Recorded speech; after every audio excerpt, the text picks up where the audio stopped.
I really love the look of these headphones, but I think my love for these kind of ends over there because Rose Techniques could have done slightly better when it comes to its overall sound. And it's definitely a beautiful looking set, nice to handle, very nicely finished.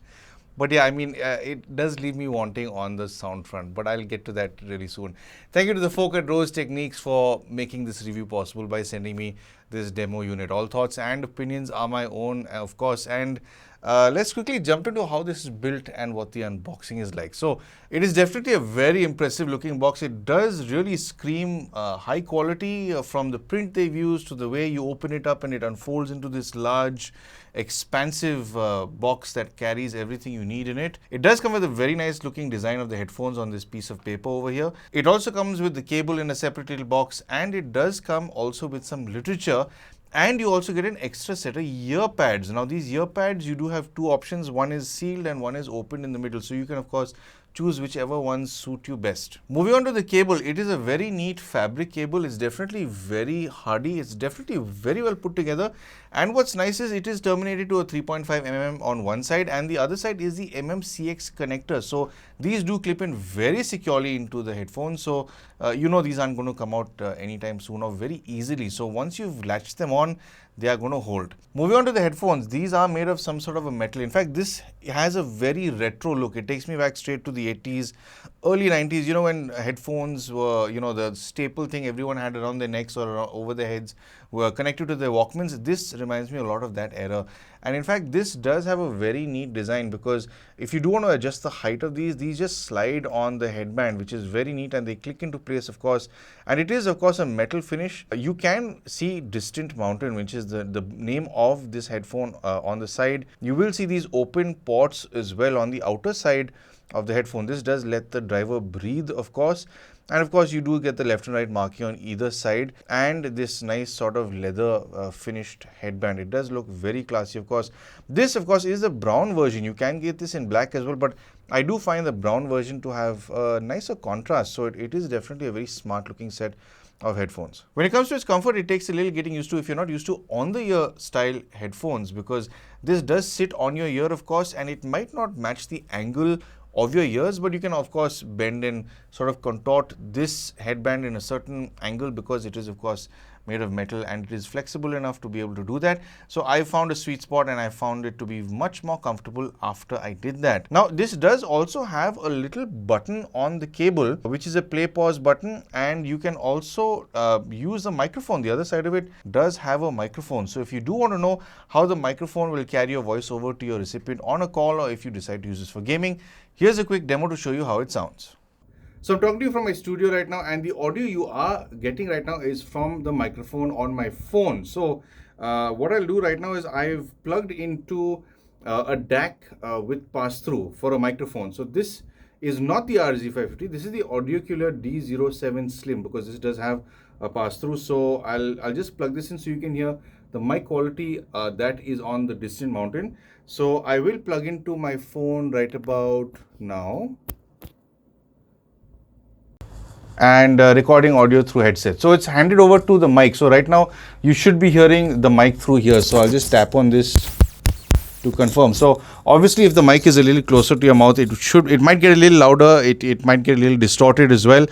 So you can figure this out. You are sitting in the recipient seat right now. So if you make calls on this, or if you're talking to someone while you're gaming, this is how they're going to hear you. So whether this sounds better or if it's resting down below here is entirely up to you. So anyway, this has been the quick demo for the Distant Mountains microphone, and I hope it's given you a better understanding, and I will see you in the chapter about sound. On a sound front, this comes with 40 mm dynamic drivers, has a frequency response of 20 Hz all the way up to 20,000 Hz, and it has a very easy to drive low resistance of just 32 ohms. And I have paired this with Roseselsa or Rose Techniques dongle DAC, which is the RZ550.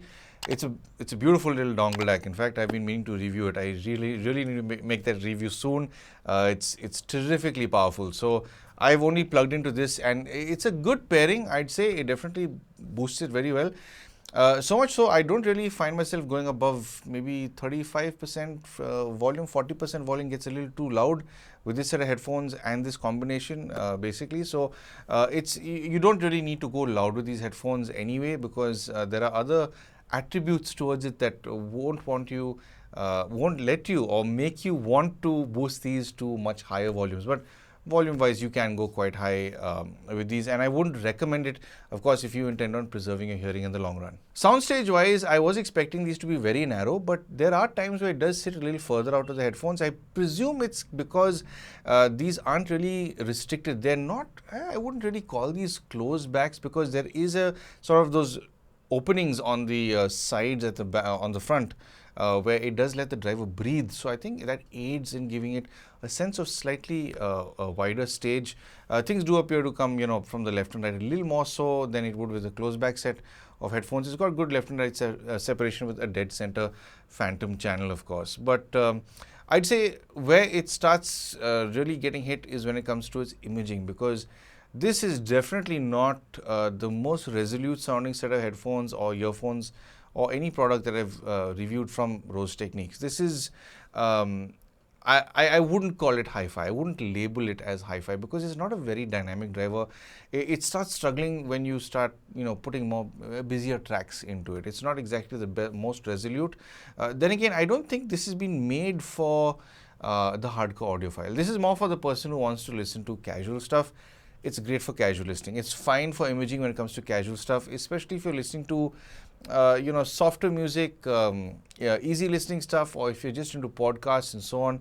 Imaging wise, it's fine. But I definitely won't pair this with, for that matter, the RZ550 is overkill for this. You don't really need equipment that high end for this.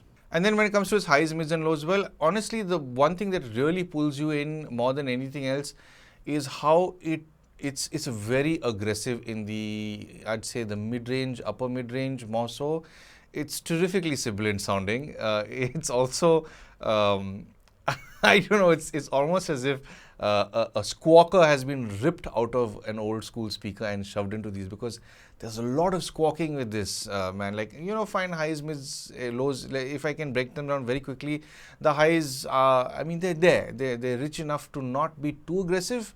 But you can't really focus on the highs much because of how forward that upper mid-range is. It's terrifically sibilant. It's very forward.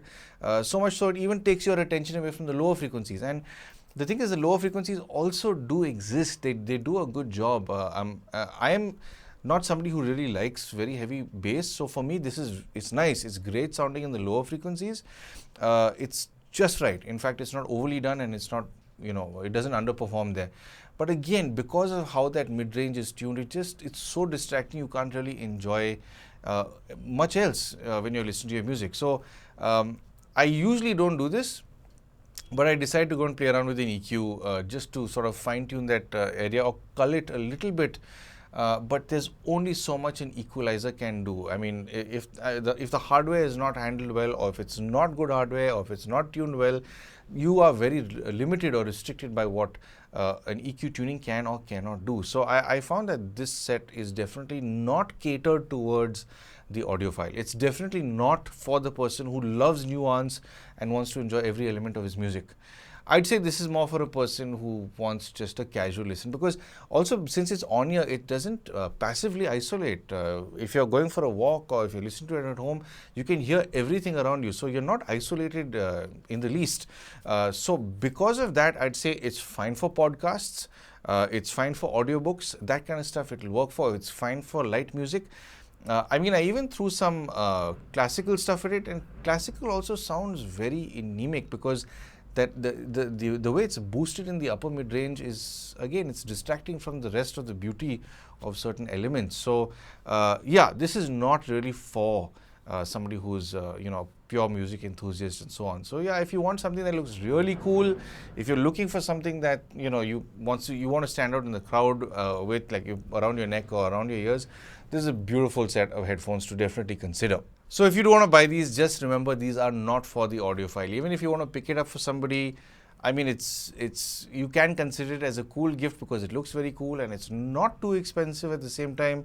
If you do have a friend who's into the whole retro stuff, he or she is really going to like having a set of these headphones, because they genuinely do look very cool. I think that's the best thing about these. They look really, really cool. So anyway, moving on to the price. If you do want to pick these up, these are available online, and I will of course read out the price to you right now. So you can buy it from the Roseselsa store. They do have their own website, and from there you can buy it for about $64.99. That's in USD, and of course I think you can buy it here in India as well. So if there are links available, I will leave them down below, and I will leave the price up here as well for how much it will cost here in India. So I mean, there you have it. That's my quick review on the Roseselsa or Rose Techniques Distant Mountain headphones. And I do hope that this video has given you a better understanding for these headphones. And of course, if you do want to support the channel, I'm sure you know exactly how to. But of course, thank you for tuning in for some sound advice.